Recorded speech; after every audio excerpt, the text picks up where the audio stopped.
I'm Aaron Carroll. I'm a professor of pediatrics here at IU School of Medicine. We got into the whole debunking medical myths thing years ago.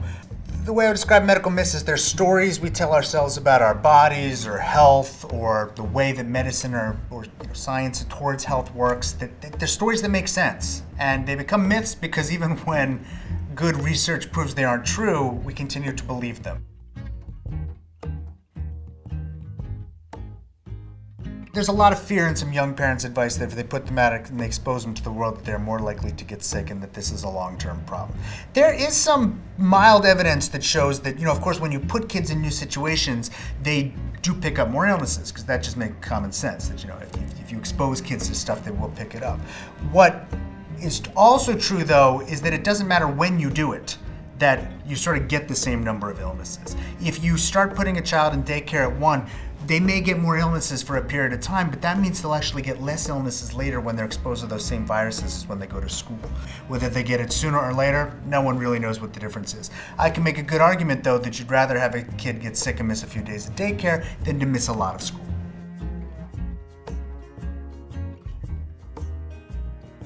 One, I just can't believe people worry about this one so much. So, there's this belief, first of all, it's a crazy belief. There's this belief that if you drop food on the floor, if you manage to pick it up within 5 seconds, it's going to be safe. That's crazy. So there have been many studies done, and it seems like one comes out every year, where scientists go through the motions of dropping food on the floor and then picking it up after certain amounts of time to see if that changes how much bacteria or other germs get transferred. And of course, as you might imagine, stuff transfers almost instantly. Now, it does matter what kind of surface it is, how hard the stuff is dropped or thrown, and what kind of food it is. But it's all irrelevant, stuff goes almost immediately. What's baffling, though, is who cares? It's a minimal amount of stuff. Really, it is. And things in your house, the things that are clean are the things you obsess about over the time. So if you look in your kitchen, the floor is almost always cleaner than things you don't consider all the time, like a refrigerator handle or the counter, both of which have been shown in studies to have more bacteria per square inch than the floor does, because that's what we worry about and that's what we clean. The number one filthiest thing in people's kitchens by far is the sponge, because we use the sponge to wipe up all the dirt and then almost no one cleans it. And so it's just collecting, while the floor might have something like 1 bacteria per square inch on that kind of order, the sponge might have 20 million. We're worrying about the wrong stuff. So next year when you see that study debunking the 5-second rule, let's fixate less on the fact that the 5-second rule isn't true and worry more about the fact that we're obsessed with the stuff that we shouldn't be.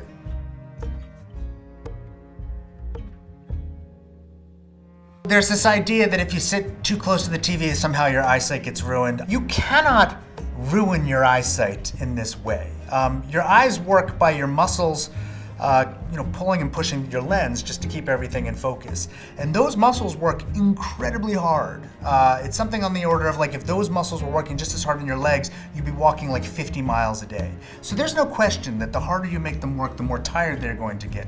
But just as with walking, when your muscles get tired, you rest them and then they are fine. There's no evidence at all that somehow sitting too close to the TV or any of the other things that might make your eyes work a bit harder leads to long-term damage in their ability to function, and that somehow that's going to lead to wearing glasses or anything else. So one of the things that's always baffled me is that research shows that exercise is not the key to weight loss, that what we do in the kitchen matters so much more than what we do in the gym. And yet people are fixated on fitness and trying to be more physically active as the way to get themselves to lose weight. There was a study just last year which really pointed this out quite well. They took a bunch of people who wanted to lose weight and they gave them the usual weight loss advice and things you would do in physical activity, but then 6 months into the trial they gave half of them wearable tech. It was an armband that would keep track of how physically active they are, and then they thought this would make them exercise more, this would help them to lose weight. And at the end of the 2 years, it turns out that the people who used the wearable tech actually lost significantly less weight than the people who did not, and it made no difference in their physical activity at all. It might lead to some short-term changes, but it doesn't really appear to drive behavior change in the way that we might hope.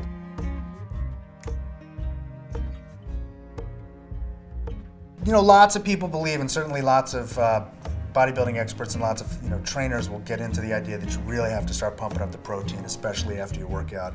that's how you build muscle mass. There's no good evidence for that whatsoever. Eating lots of protein will not necessarily trick your body into building a protein. Your body will either just use that protein for energy, or else you wind up excreting it. But this idea has somehow that it's timing too, that right after you work out is a time when your body's immediately going to building up muscle fiber, and that you really need to flood the system with protein. There's nothing to that either. It takes a fairly decent amount of time to eat food, break it down into what it is, move it out into the bloodstream, and then get it all over the body where it might be used. And there is no magic window in a 24-hour day cycle, or any cycle for that matter, of when you need to consume that protein in order to have the body want to build it up. In a normal diet with a normal amount of protein, you're going to see that kind of thing happen. There's just no evidence that you need to really do much more.